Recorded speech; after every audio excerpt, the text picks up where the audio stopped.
The sound of Robert's boot connecting with her swollen belly echoed through the living room like a gunshot. Denise Harper crumpled to the hardwood floor, her 7-month pregnant body folding in on itself as white-hot pain shot through her abdomen. The laughter from Robert's 3 friends sitting on the couch died instantly, replaced by an uncomfortable silence that felt heavier than the humid Atlanta summer air seeping through their broken air conditioner. "Get up!" Robert's voice cut through the room like broken glass. "I said get up and bring us more beer." Denise's dark brown hands trembled as she pressed them against her stomach, feeling for movement from the baby inside. "Please be okay, baby girl. Please be okay." The kick had caught her completely off guard. She'd simply asked Robert to lower his voice because the neighbors might complain about the noise, and he'd exploded like he always did when his friends were watching. "Man, Rob." One of his friends, Tony, started to say, his voice uncertain. "Mind your business," Robert snapped, his bloodshot eyes never leaving Denise as she struggled to get to her feet. The smell of cheap beer and cigarettes hung around him like a toxic cloud. "This is my house and my woman." Denise finally made it to her knees, then slowly stood, one hand supporting her back, the other still protective over her belly. Her beautiful face, once bright with hope and dreams, now carried the weight of months of fear. The purple dress she wore, one of the few that still fit her growing body, was wrinkled from the fall. She looked at the 3 men on her couch, grown men who had sat silent while watching a pregnant woman get attacked. Tony wouldn't meet her eyes. Neither would James or Curtis. They just stared at their beer bottles like they contained the answers to life's hardest questions. "The baby?" Denise whispered, her voice barely audible. "The baby will be fine," Robert said, waving his hand dismissively. "Stop being dramatic. Now go get that beer before I really give you something to cry about." As Denise walked slowly toward the kitchen, each step sending small waves of pain through her body, she caught her reflection in the hallway mirror. The woman staring back at her looked like a stranger. When had she become this person? When had she started accepting kicks to the stomach as normal? When had she stopped believing she deserved better? She remembered the girl she used to be, Denise Thompson, honor roll student, church soloist, full of dreams about becoming a social worker and helping families in need. That girl had believed in fairy tales and happy endings. That girl had thought love meant protection and kindness, not fear and pain. The refrigerator hummed quietly as she opened it, the cool air hitting her tear-stained cheeks. 4 bottles of beer sat on the top shelf next to leftover fried chicken from Sunday dinner at Grandma Pearl's house. She could still hear her grandmother's voice from yesterday. "Baby girl, you don't look right. Something's wrong. You can tell Grandma Pearl anything." But how could she tell anyone? How could she explain that the man she married in that beautiful ceremony at Mount Olive Baptist Church had turned into someone she didn't recognize? How could she admit that she was afraid to leave because Robert controlled everything? The bank account, the car, even her phone. From the living room came the sound of Robert's booming laughter and the clink of beer bottles. "See, I told y'all she just needed some motivation. Women need to know who's in charge, you feel me?" Denise closed her eyes and leaned against the refrigerator, the baby inside her shifting uncomfortably. 7 months ago, when she'd found out she was pregnant, she'd been so happy. She'd imagined teaching her daughter to be strong, independent, proud of her heritage. She dreamed of Sunday mornings in church, of braiding tiny hair, of bedtime stories and lullabies. Now she wondered what kind of world she was bringing her baby into. She grabbed the beer bottles, their coldness numbing her fingers. As she walked back toward the living room, she passed the small table by the front door where her purse sat. Inside that purse was a business card Dr. Foster had given her during her last appointment. "If you ever need to talk to someone," the doctor had said, her knowing eyes kind but serious. "About anything at all." The living room erupted in laughter again as she entered. Robert was telling some story about his job site, gesturing wildly with his hands. When he saw her, he grabbed a beer without even looking at her, as if she were invisible. "Finally. What took you so long?" Denise didn't answer. She distributed the beers to his friends, noting how they still couldn't look her in the eye. Tony mumbled "thank you" under his breath, but Robert shot him a look that made him go quiet again. "Sit down," Robert commanded, pointing to the worn armchair in the corner. "And don't say nothing else tonight. Men are talking." Denise lowered herself carefully into the chair, her hand never leaving her belly. The baby was moving now, little kicks and turns that reassured her everything might be okay. But as she sat there, listening to Robert and his friends laugh and drink and carry on like nothing had happened, something began to shift inside her. It started as a whisper, barely audible over the sound of her own heartbeat. Then it grew stronger, clearer, until it became a voice she recognized, her own voice, the voice of the girl she used to be. "You deserve better than this," the voice said. "Your baby deserves better than this." She looked around the small living room that had once felt like home. The pictures on the walls showed happier times, their wedding day, family gatherings, vacations to Savannah and Charleston. In every photo she was smiling, glowing, full of life. Robert was smiling too, his arm around her waist, looking like the man she thought she'd married. But those photos felt like they belonged to someone else now. As the night wore on and the men got drunker and louder, Denise made a decision. Not the kind of decision she would have made 6 months ago, when she still believed things might get better on their own. Not the kind of decision that involved screaming or fighting or any of the dramatic scenes she'd seen in movies.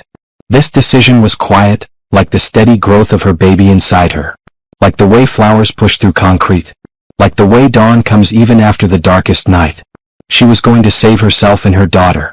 And she was going to do it with the same strength her grandmother had taught her, the same faith her church had nurtured in her, the same determination that had carried generations of women in her family through impossible situations. Robert's laughter filled the room again, harsh and ugly. But for the first time in months, Denise wasn't afraid of that sound. She was planning. And her plan was going to change everything. The next morning came too early, announced by Robert's alarm clock buzzing at 5:30 a.m.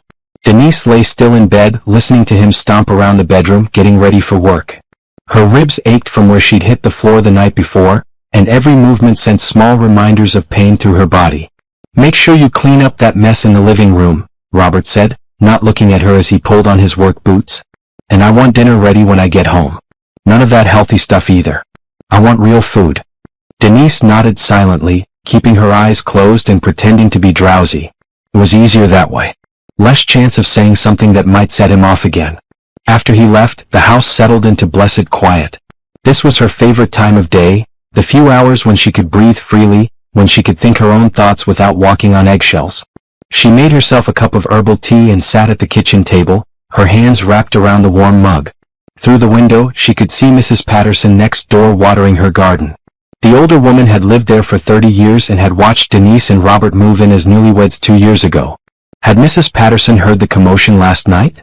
Did she know what was happening behind these walls? Denise pulled Dr. Foster's business card from her purse and stared at it. Amanda Foster, MD, Family Practice. Below that, in smaller print, specializing in women's health and family wellness. On the back, Dr. Foster had written a phone number in blue ink and the words 24-hour crisis line. The baby kicked gently as if reminding her mother that time was running out. In 2 months, this little girl would be born into this house, into this situation. What kind of mother would Denise be if she didn't try to change things? She picked up her phone, the one Robert monitored constantly, checking her calls and messages. But he was at work now. She had maybe 8 hours before he came home. Her hands shook as she dialed the crisis line number. Safe Harbor Family Services, this is Patricia speaking. Denise's voice came out as barely a whisper. "I got this number from my doctor. I think I need help." "You're very brave for calling." Patricia's voice was warm and professional. "Can you tell me your name?" "Denise. Denise Harper." "Hi Denise. Are you somewhere safe right now?" Denise looked around her kitchen, at the cheerful yellow walls she'd painted when they first moved in, at the refrigerator covered with photos and grocery lists, at the table where she and Robert used to eat breakfast together and plan their future. "I think so. My husband is at work." "Okay. Can you tell me what's been happening?" And slowly, carefully, Denise began to talk. She told Patricia about the gradual changes in Robert's behavior, how the drinking had gotten worse, how the yelling had turned into shoving, how the shoving had escalated to what happened last night. "He kicked me," she said, her voice breaking. "I'm 7 months pregnant and he kicked me in front of his friends. And they just sat there." "I'm so sorry that happened to you," Patricia said. "No one deserves to be treated that way, especially not when you're pregnant. Have you been able to see a doctor about the kick?" "I have an appointment next week. But the baby is moving, so I think she's okay." "That's good. Denise, I want you to know that what happened to you has a name. It's domestic violence. And it's not your fault." Domestic violence. Hearing the words out loud made it real in a way that scared and relieved Denise at the same time. "I don't know what to do," she whispered. "I don't have anywhere to go. He controls all our money and I haven't worked since we got married. My family." She trailed off, thinking about her parents in South Carolina, about how disappointed they'd be, about how they'd always liked Robert. "Those are very common concerns," Patricia said gently. And there are resources available to help with all of those things. Would you like me to connect you with a counselor in your area? Someone you could meet with confidentially? Denise closed her eyes. Yes, please. Patricia gave her the contact information for Sister Grace, a counselor at a community center 15 minutes from Denise's house. They made an appointment for that afternoon while Robert would still be at work. After hanging up, Denise sat in the quiet kitchen and cried. Not the silent tears she'd learned to shed so Robert wouldn't notice her sadness, but real, honest sobs that came from somewhere deep inside her chest. She cried for the girl she used to be, for the marriage she'd thought she wanted, for the fear she'd been carrying alone for so long. But mixed in with the sadness was something else, something that felt almost like hope. At 2 p.m., Denise drove to the community center in the little Honda Civic that Robert usually didn't let her use during the day. Her heart pounded as she walked through the doors, but when Sister Grace introduced herself, a warm, brown-skinned woman with kind eyes and a firm handshake, some of the tension left Denise's shoulders. First thing I want you to know, Sister Grace said as they sat in her small, comfortable office, is that you're not alone. You're not the first woman to sit in that chair, and you won't be the last. But each woman who comes through those doors is brave in her own way. They talked for an hour. Sister Grace didn't judge or lecture. She just listened and asked thoughtful questions and helped Denise begin to understand that the situation she was living in wasn't normal or acceptable. What do you want for your daughter? Sister Grace asked near the end of their session. Denise touched her belly. I want her to be strong. I want her to know her worth. I want her to never accept being treated the way I've been treated. And how do you think she'll learn those things? The question hit Denise like a revelation. Her daughter would learn by watching her mother. If Denise stayed, if she accepted this treatment, she would be teaching her baby girl that this was what love looked like. I need to leave, Denise said, the words surprising her as they came out. I need to leave him. Sister Grace nodded. When you're ready, we're here to help you do that safely. But the decision has to be yours and the timing has to be right. They made another appointment for the following week. Sister Grace gave her a safety plan, things to pack, numbers to call, places to go if she needed to leave quickly. As Denise drove home, she felt different than she had in months. Scared, yes, but also purposeful. She had a plan now, people who understood, resources she hadn't known existed. When Robert came home that evening, tired and irritable from work, Denise had dinner waiting just like he demanded. She played the role she'd been playing for months, quiet, submissive, invisible. But inside she was planning. And for the first time in a long time she was hopeful. The little girl inside her kicked enthusiastically, as if she could sense her mother's newfound strength. 2 weeks passed in a careful dance of normalcy. Denise went to her doctor appointments, had her sessions with Sister Grace, and slowly began to build a network of support she'd never known she needed. At home, she played the part Robert expected, the quiet wife who had dinner ready and didn't ask too many questions. But everything was different now. Dr. Foster had examined her thoroughly after the incident, checking for any damage from Robert's kick. The baby is fine, she'd assured Denise, but we need to talk about what happens after she's born. This environment isn't safe for either of you. I know, Denise had whispered. I'm working on a plan. Dr. Foster had smiled then, not the polite, professional smile doctors usually gave, but a real smile full of warmth and understanding. Good. And remember, I'm here for whatever you need. At the community center, Sister Grace was helping Denise understand things about herself she'd never realized. You're not responsible for his behavior, she'd said during their second session. You can't love someone into changing and you can't be perfect enough to stop the abuse. These were hard lessons for Denise to learn.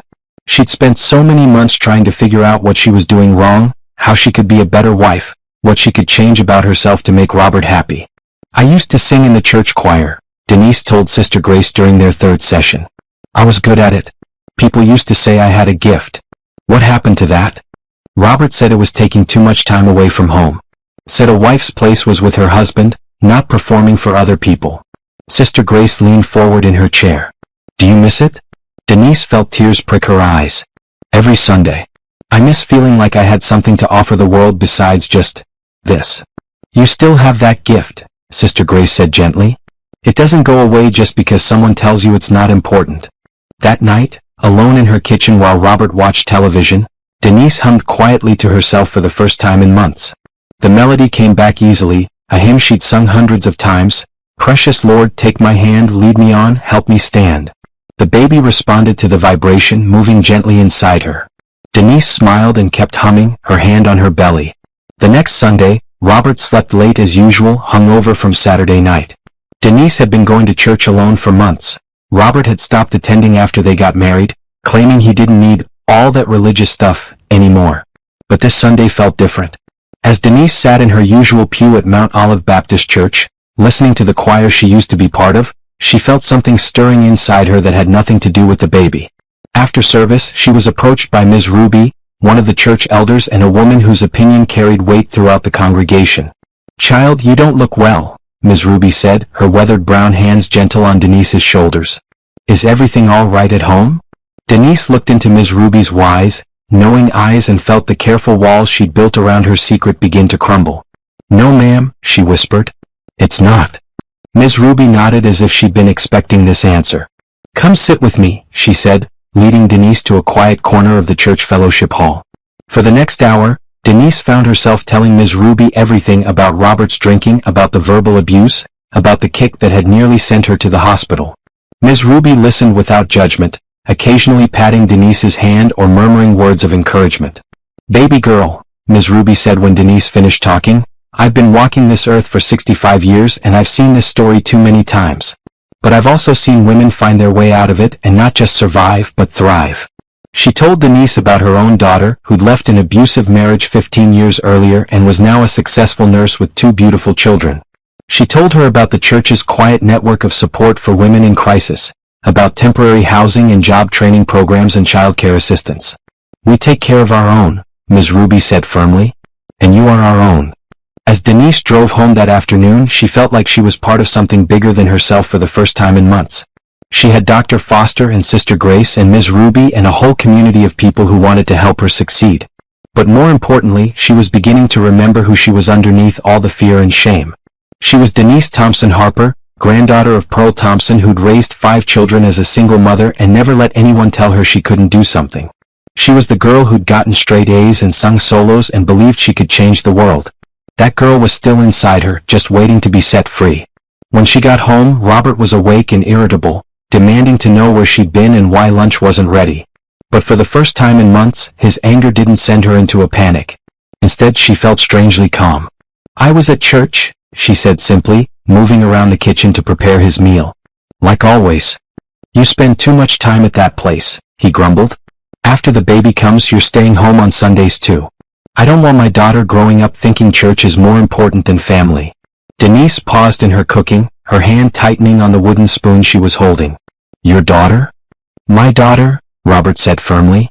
"Don't forget who makes the decisions in this house." But as Denise looked at him, really looked at him, she saw something she'd never noticed before. Underneath all his bluster and control and anger, Robert was scared. He was scared that she might realize she didn't need him, that she might find her voice again, that she might remember her own strength. And in that moment, Denise understood that his fear was justified, because she was remembering, and she was planning.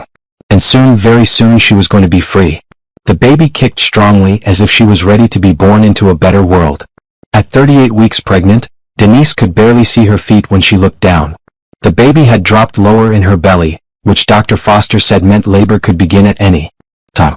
But instead of feeling anxious about giving birth, Denise felt more determined than ever to execute the plan she'd been carefully building for the past month. Robert had become even more controlling as her due date approached, insisting she stay home constantly and checking her phone more frequently.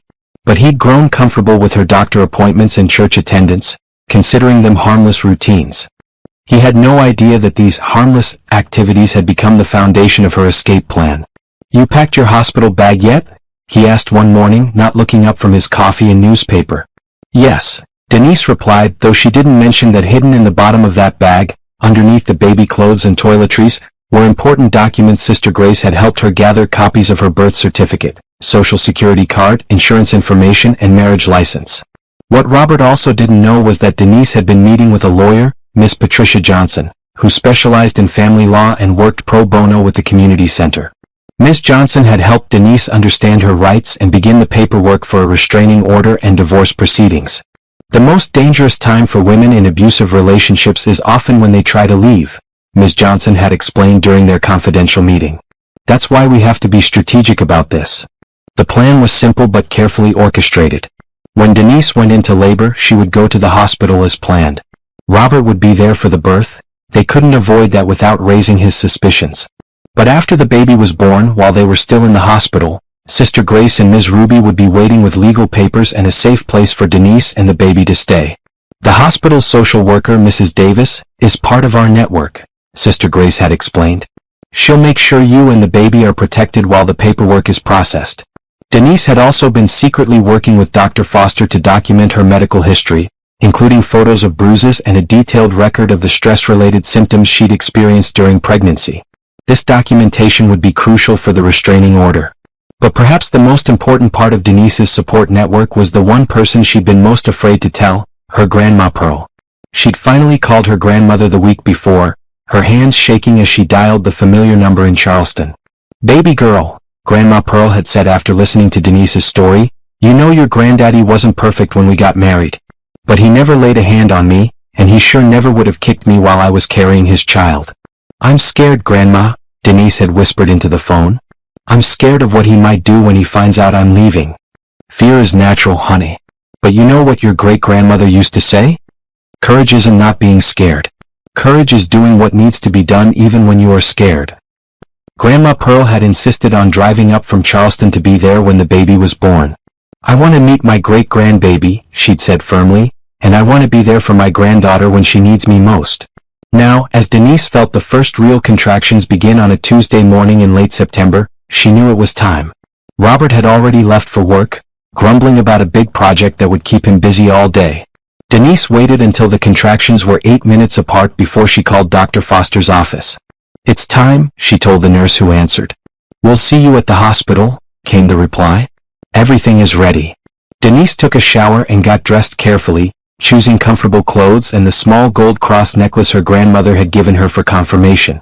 She double-checked that her hospital bag contained all the hidden documents, then called Robert. "The baby's coming," she said when he answered, trying to keep her voice calm and normal. "What? Now? I can't leave work right now, we're in the middle of..." Another contraction hit, stronger this time, and Denise couldn't hide the pain in her voice. "Robert, I need to go to the hospital now." Okay. Call a cab or something. I'll meet you there as soon as I can." As Denise waited for the taxi, she looked around the house that had been her prison for so many months. In a few hours, she would never have to be afraid within these walls again. Her daughter would never see her mother being hurt or humiliated. The thought gave her strength through the increasing pain of labor. At the hospital, everything proceeded according to plan. Dr. Foster checked Denise into a private room, and the nursing staff who'd been briefed on the situation made sure she felt safe and supported. Robert arrived 3 hours later, apologetic but clearly annoyed at having to leave work early. But when the nurses told him about the progress of labor and how close the baby was to being born, his demeanor shifted to excitement. For a few hours, he was almost like the man Denise had fallen in love with, attentive, caring, talking excitedly about their daughter and what she might look like. "I want to name her Imani," Denise said during a quiet moment between contractions. "It means faith." Robert nodded, stroking her hand. "Imani Harper. I like it." But Denise was thinking, Imani Thompson Harper. Because this little girl was going to know her mother's strength as well as her father's name. As evening approached and the contractions grew stronger, Denise knew her daughter would be born soon. And tomorrow their new life would begin. She closed her eyes and hummed quietly, the same hymn she'd been humming for weeks. "Precious Lord, take my hand." And she could almost feel her grandmother's presence, her community's support, and her own rediscovered strength carrying her through the most important night of her life. Imani Thompson Harper was born at 11:47 p.m. on September 18th, weighing 7 pounds and 2 ounces of pure perfection. The moment Dr. Foster placed the screaming, beautiful baby girl on Denise's chest, everything in the world shifted into crystal-clear focus. "She's beautiful," Robert whispered, tears in his eyes as he looked at his daughter for the first time. For a moment, holding his newborn child, he looked like the man Denise had married, gentle, loving, overwhelmed with emotion. But Denise knew that moments like this didn't erase months of abuse. And more importantly, she knew that her daughter deserved better than moments of kindness between episodes of violence. "Can I hold her?" Robert asked, and Denise nodded, watching carefully as he took Imani in his arms. The baby settled immediately, her tiny fist curled against his chest. "Hey there, little girl," he said softly. "I'm your daddy."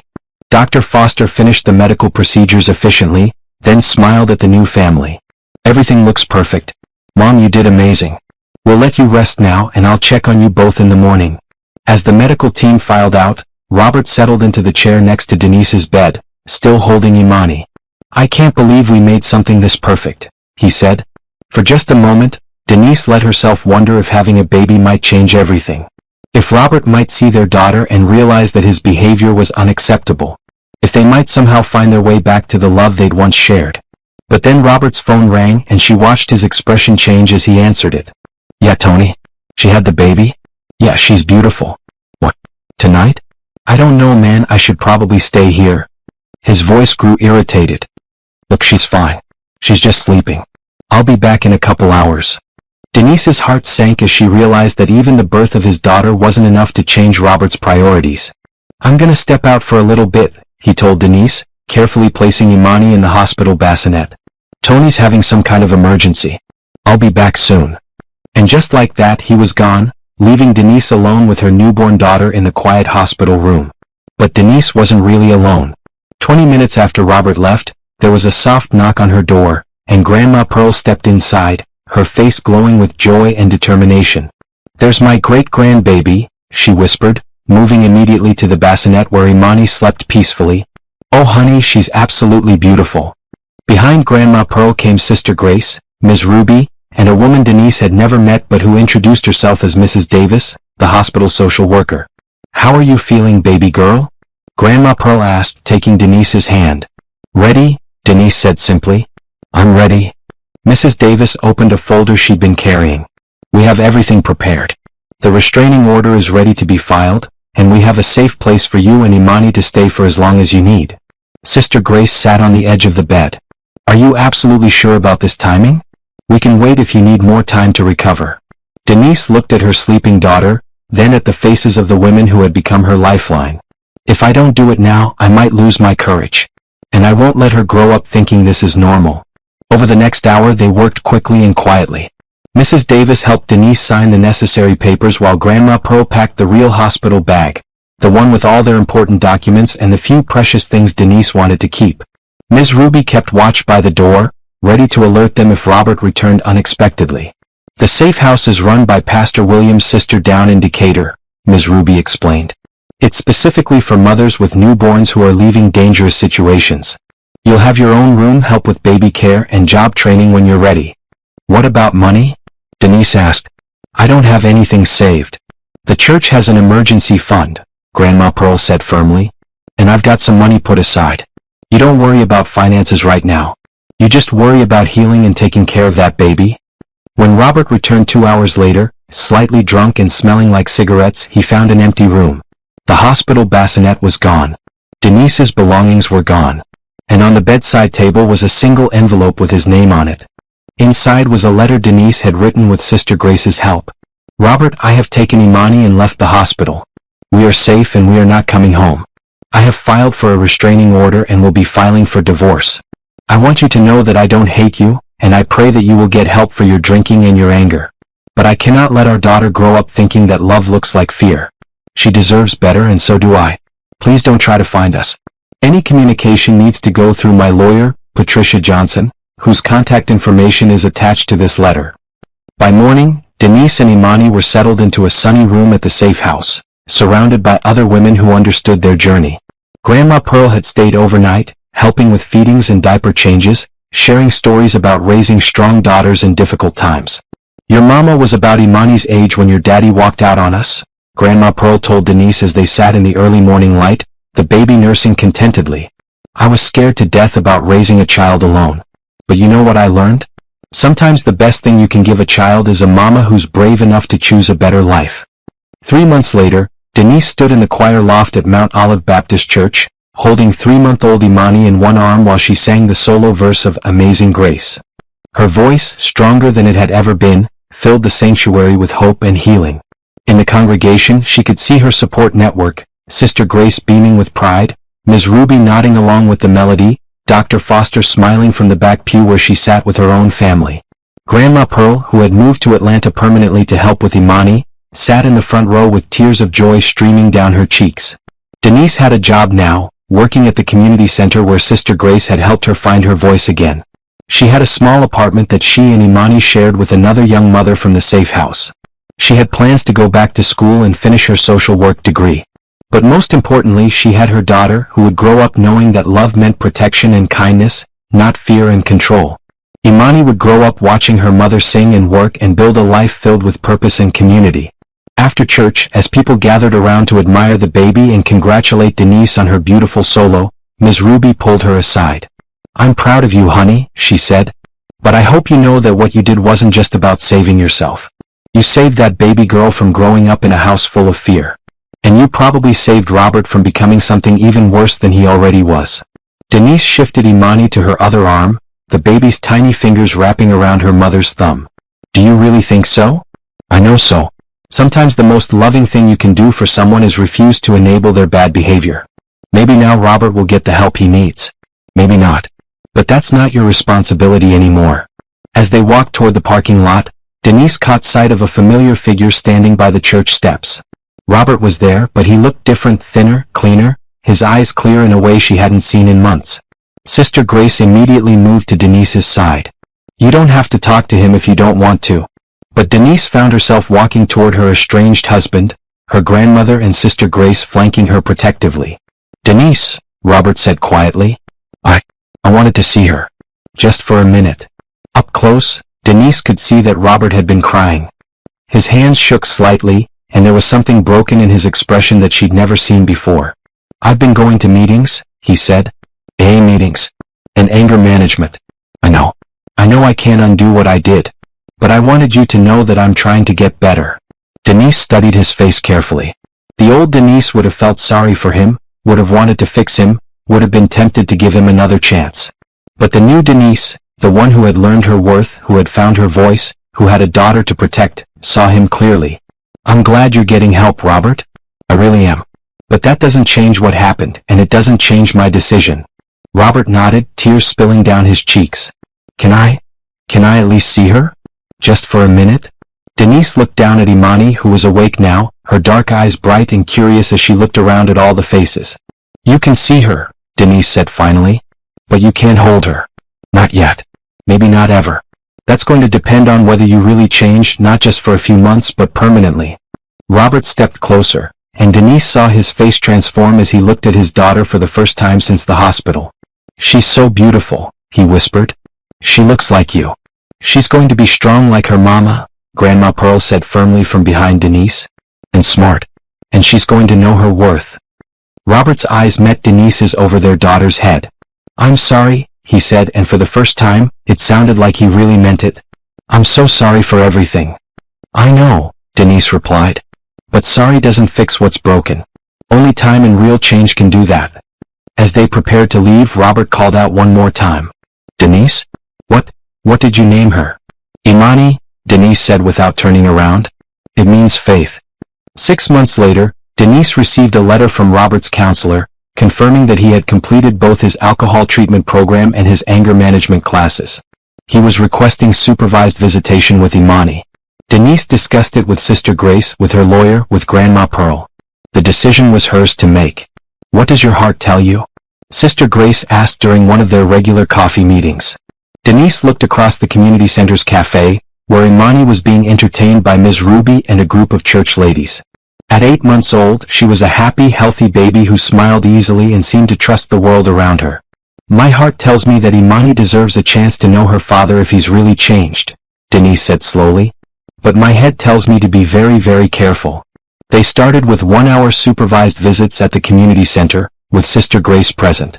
Robert was different, calmer, more thoughtful, genuinely interested in learning how to be a good father rather than trying to control the situation.